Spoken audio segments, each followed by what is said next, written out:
Les amis, bonjour, j'espère que vous allez bien. Aujourd'hui, on va revenir sur la brillante victoire du FC Barcelone qui s'est déroulée le précédent dimanche face à l'Atlético de Madrid au Wanda Metropolitano.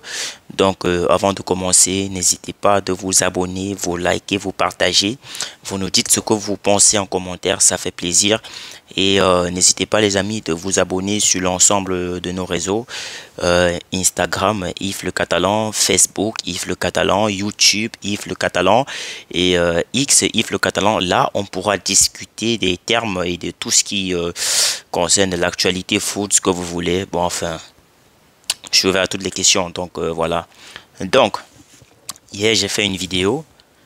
J'avoue, il y avait trop de l'émotion dans cette vidéo parce que au départ, quand je voyais le match jusqu'à la 70e minute, croyez-moi, j'étais très tendu. Et honnêtement, à un certain moment donné, je pense que je n'ai pas eu les idées claires à propos de tellement d'actions et de choses qui se sont déroulées dans le match. J'étais grave ému par la victoire. Voilà, il était question de revenir un peu avec les idées en place sur la brillante victoire qui, malgré les difficultés, voilà, n'a pas été facile. Elle n'a pas été facile cette victoire, mais le Barça est parvenu au résultat. Comme vous le savez, l'Atlético de Madrid s'est fait climatiser dans son stade par le FC Barcelone. Déjà, rappelons que l'Atlético de Madrid avait joué le mercredi face au Real de Madrid en Ligue des Champions, plus quasiment 120 minutes avec une séance de tir au but polémique. Ça, on l'a tous vu. On a essayé de donner nos points de vue à propos de la situation, notamment avec le pénalty d'Alvarez. Bon, il y avait aussi la main de Vinicius qui n'avait pas été sifflée. Donc, l'Atlético de Madrid recevait le Barça ce dimanche. Et honnêtement, c'était un match déjà compliqué pour eux parce que déjà, ils n'ont pas assez eu de temps de se reposer. Je crois que c'est deux matchs en pratiquement 72 heures. Ce n'est pas facile. On a vu le Real à la veille. Ils ont été en quelque sorte épuisé parce que tu joues 120 minutes face à l'Atlético, une équipe qui défend tellement bien. Et après, tu dois jouer Villarreal, c'est une autre équipe qui joue gros. L'Atlético, quant à elle, elle recevait le Barcelone. Franchement, on parle de la peut-être meilleure équipe d'Europe actuellement. Bon, de toutes les façons, c'est la meilleure attaque d'Europe. Donc, tu dois jouer face à la meilleure attaque d'Europe, ce qui veut dire que tu te dois d'être préparé mentalement et physiquement. Donc, je pense que l'Atlético de Madrid, ils ont fait de leur mieux, hein, franchement. Ils ont fait de leur mieux parce que là, c'était très compliqué. Jouer le Barça quand tu viens de te faire éliminer par le Real de Madrid, honnêtement, je pense que l'Atlético avait tellement d'attentes dans ce match. C'est vrai qu'ils n'ont pas mis les efforts qui vont avec, mais je crois qu'ils ont bien mis leur système en place. Oui, parce que là, tu mènes 2 buts à 0 contre le Barça et après, tu te fais remonter. Franchement, j'imagine même pas la colère des supporters parce que j'ai vu après le match les supporters de l'Atlético qui demandaient déjà le départ de Simeone parce que honnêtement, c'est une semaine très compliquée pour cette équipe parce que tu te fais éliminer en Ligue des Champions. Là, tu as probablement été freiné dans la course au titre en Liga et ce même Barcelone, tu vas le recevoir en Coupe du Roi. Donc, tu n'es même pas sûr de te qualifier pour une finale de la Coupe du Roi. Franchement, ça craint. Donc, je peux déjà comprendre la colère des supporters de l'Atlético de Madrid. Mais en même temps, c'est pas facile.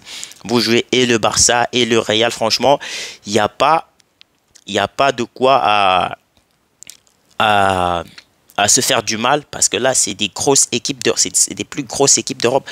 Donc, le volume de jeu, il est intense.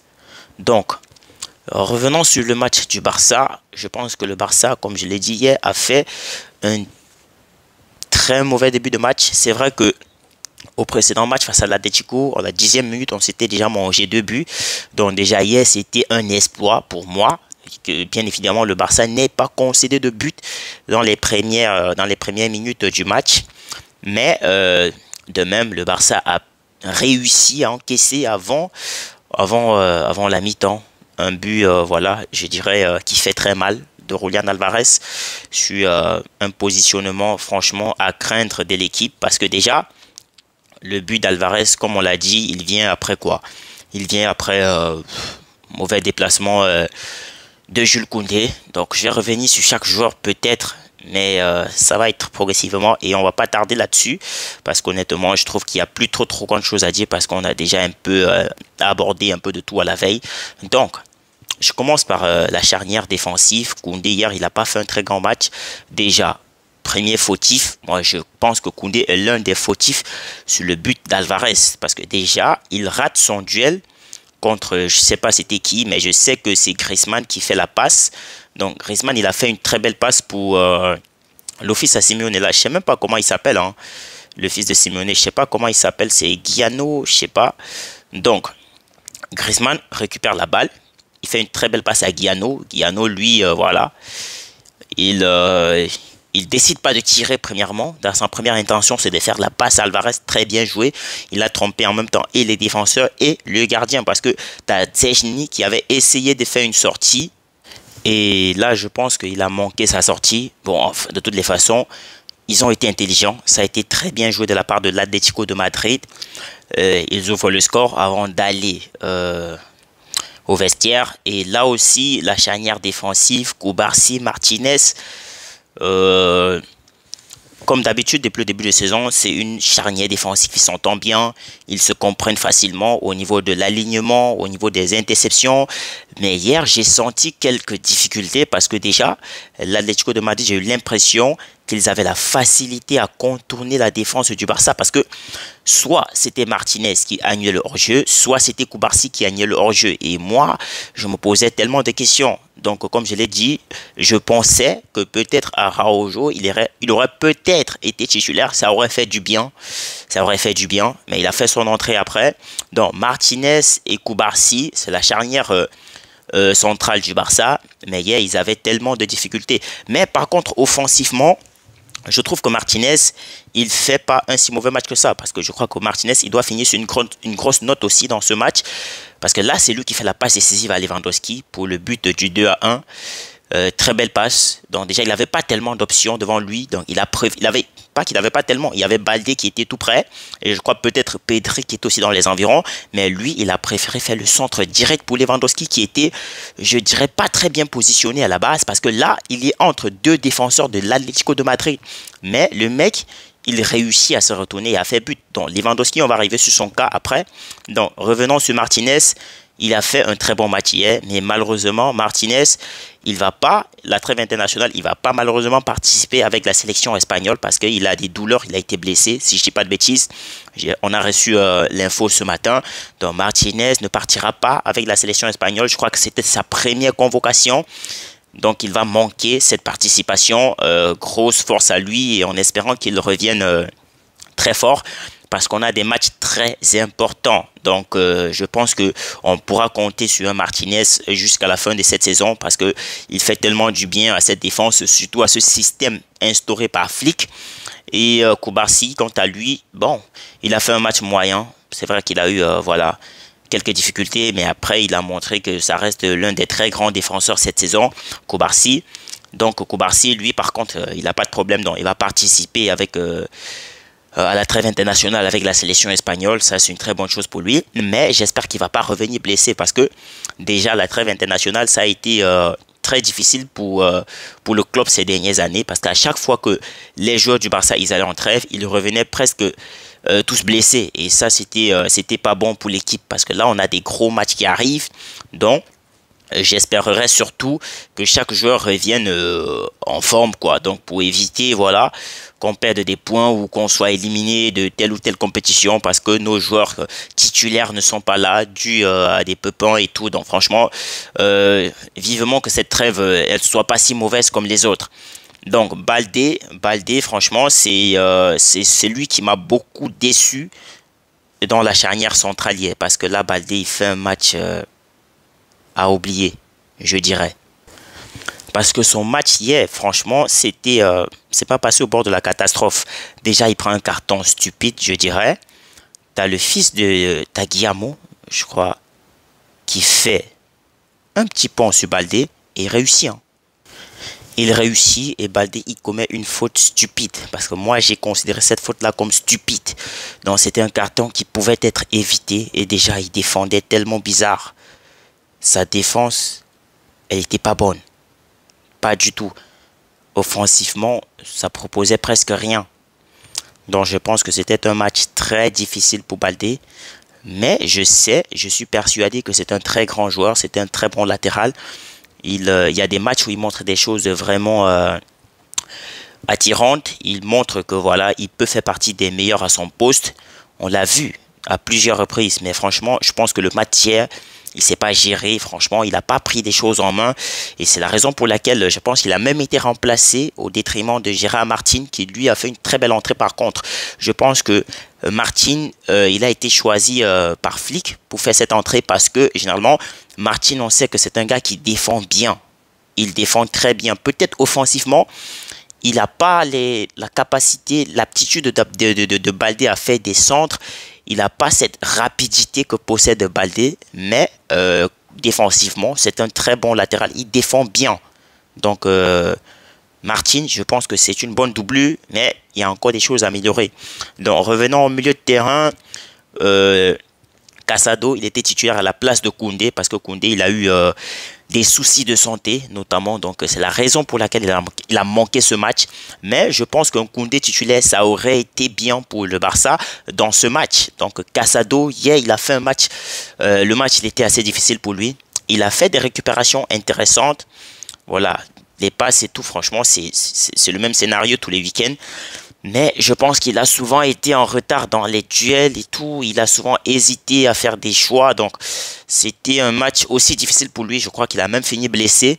Et la mauvaise nouvelle concernant Casado, je pense qu'il est blessé jusqu'à la fin de saison. Donc, on ne reverra pas d'ici tôt Casado sur la pelouse du Barça avant la fin de cette saison. Je crois que c'est fin de saison pour lui. Donc, je sais pas, on a parlé de rupture des ligaments croisés ou je sais pas quoi. J'ai pas bien regardé. Mais le communiqué, il était clair, Casado et Martinez, tous les deux qui avaient été appelés en équipe d'Espagne, ils vont être remplacés pour cause des blessures. Donc, prompt rétablissement à eux. Casado, je pense que la fin de saison, c'est fini pour lui cette saison. Martinez, par contre, lui, il peut encore revenir. Donc, Casado, ça reste un match moyen avec tellement de difficultés, mais grosse force à lui. Pedri a aussi, je pense qu'il a perdu beaucoup de ballons. Ouais, Pedri, il a perdu beaucoup de ballons.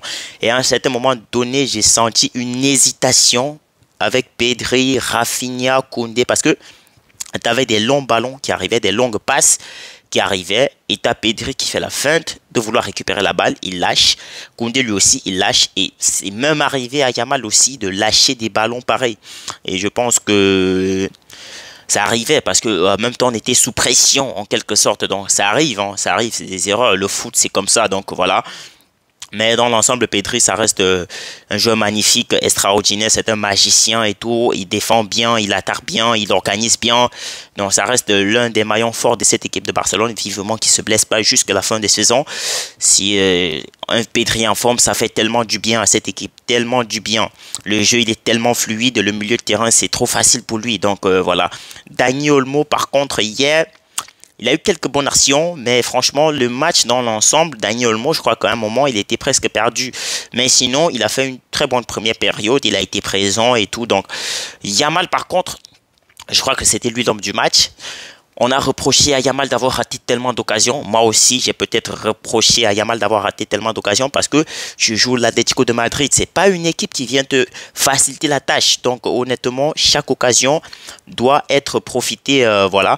Moi, je pense que chaque occasion contre l'Atlético de Madrid, ça doit faire but. Il faut profiter parce que c'est une équipe qui ne te laisse pas tellement cette opportunité de marquer, d'avoir des occasions clés. Donc, moi, je pense que l'Atlético de Madrid, quand tu joues cette équipe, tu dois être décisif.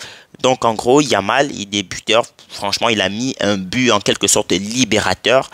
Parce que là, il marque un très bon but. C'est vrai que le but, la balle, elle a été déviée.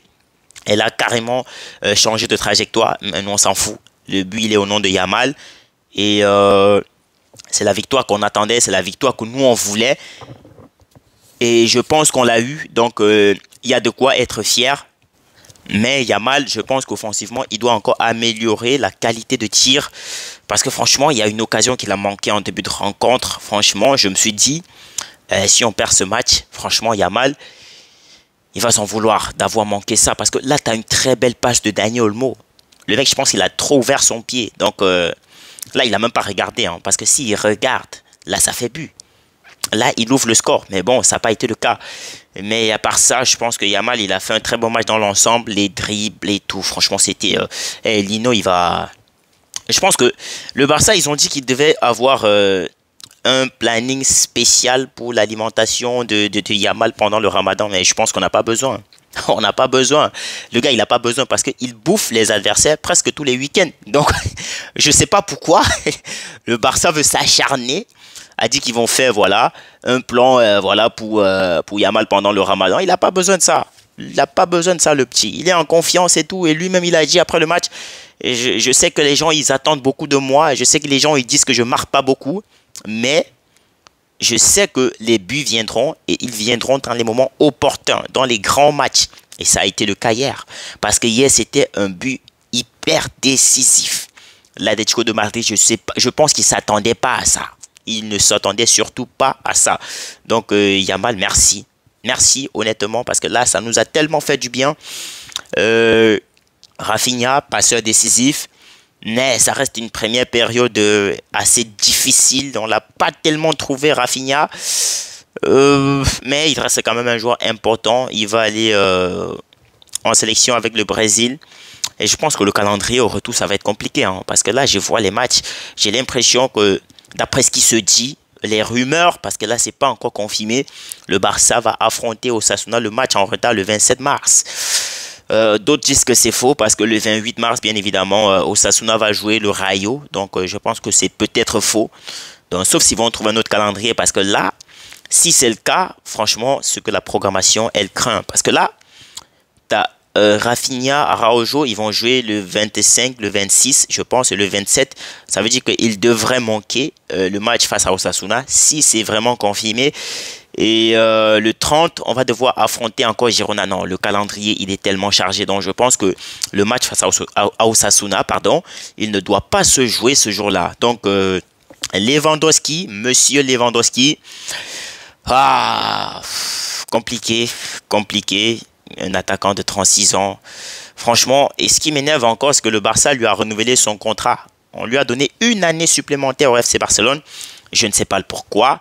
Mais j'espère que à la fin du mercato, de ce mercato, j'espère surtout que le Barça serait capable d'aller chercher un attaquant de taille, un attaquant qui saura faire le poids face dans une équipe comme le Barça, dans cette équipe, dans ce rouleau compresseur. Parce que Lewandowski qui renouvelle son contrat, il aurait 37 ans. Bon, moi, je pense que lui-même, personnellement, il sait que c'est pour juste être remplaçant. Parce que sinon, je ne vois pas vraiment en quoi Lewandowski, il va être d'un apport vraiment très très important pour l'effectif la saison prochaine. Parce que là, on parle d'un Lewandowski qui aurait 37 ans. Déjà, cette saison, c'est vrai qu'il réalise des trucs incroyables. À 36 ans, il est pitié de la Ligue avec 22 réalisations. Franchement, c'est énorme. Quoi qu'on dise, c'est énorme. Donc, mais je pense qu'il aurait pu avoir plus. Ouais, je sais que je demande beaucoup. Mais Lewandowski, il aurait pu avoir plus de buts que ça. Franchement, parce que là, ça craint. On ne sait même pas s'il va être pitié à la fin de cette compétition, de ce tournoi. Parce que là, avec Mbappé qui vient en force, il marque pratiquement tous les week-ends. Lewandowski, ce n'est pas le cas. Donc, Lewandowski, franchement, je pense que il y a des choses à accomplir parce que là, ça craint vraiment. Et il ne se gère pas la plupart du temps. Les duels sont tout le temps manqués. Un contre un, c'est compliqué. Par contre, il a fait une très belle occasion sur la ligne de sortie où il dribble, je crois que c'est Llorente, si je ne dis pas de bêtises. J'étais choqué. Donc, mais dans l'ensemble, ça reste des matchs très difficiles pour Lewandowski parce que les duels, il ne gagne pas. Contrôle de balle, il ne gagne pas. Les appels, c'est perdu. Franchement, pourtant, il te met un but à la Lewandowski Prime. Donc, j'ai pas compris. Ça reste un joueur peut-être en finition, mais qui a de l'expérience dans certaines occasions et qui peut répondre au présent quand on a besoin de lui. C'est ce qu'il a fait hier face à l'Atlético. C'est vrai que moi, j'attendais pratiquement plus rien de Lewandowski hier parce que au vu de ce qu'il a manqué dans le match, je me suis dit, bon, Lewandowski, ça va être foutu, ce match. Mais il a réussi à fermer ma gueule, donc ça je reconnais. L'entrée de Ferran Torres. Alors, Ferran Torres, lui, on l'a souvent attribué le ballon d'or des tocards. C'est vrai que, au vu de ce que Ferran Torres il a eu à rater, les occasions qu'il a eu à manquer, je pense que lui-même, il peut pas être déçu de se faire appeler tocard parce que là, franchement, ce qu'il manque souvent, c'est franchement, c'est incroyable. C'est incroyable. Mais hier, il a répondu présent. Et c'est ça que je voulais souligner. Ferran Torres, avec ce Barça-ci, il est un remplaçant important. Parce que il a des matchs où quand il rentre, il change les choses. Pourtant, en titulaire, ça produit rien. C'est ça que je comprends pas. C'est ça vraiment que je comprends pas. Donc j'aimerais qu'on m'explique aussi en même temps. Parce que là, j'aimerais bien comprendre ce qui lui arrive de temps en temps. Parce que un match comme celui-ci, où il fait une rentrée remarquable, Ferran Torres, double buteur face à l'Atlético de Madrid. C'est pas la première fois. Il a été déjà double buteur face à Dortmund.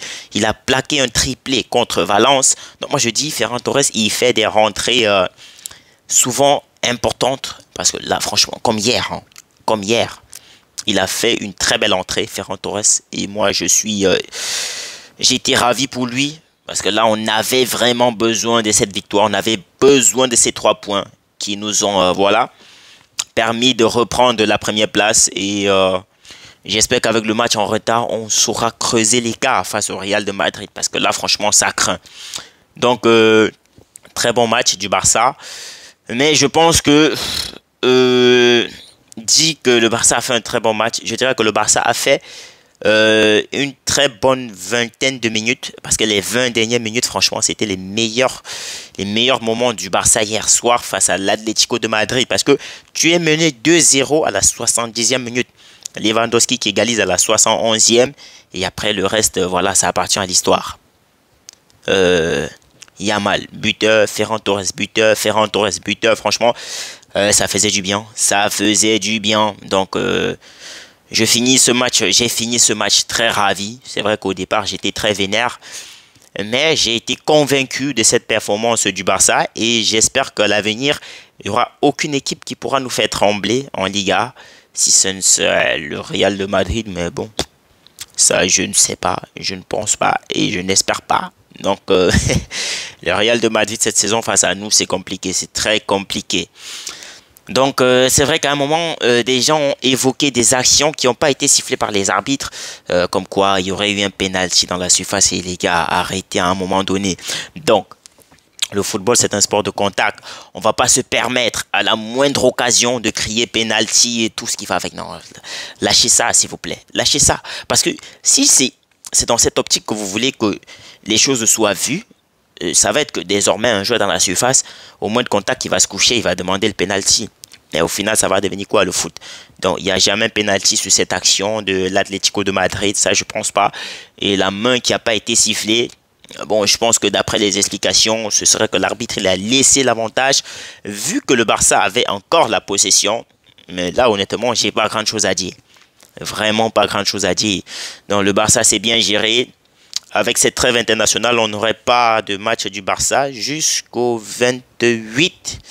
Ouais, je crois que c'est le 28 mars. Donc, ça va faire 2 grosses semaines. Ou peut-être 1 semaine et demie. 10 jours, je pense. Sans championnat.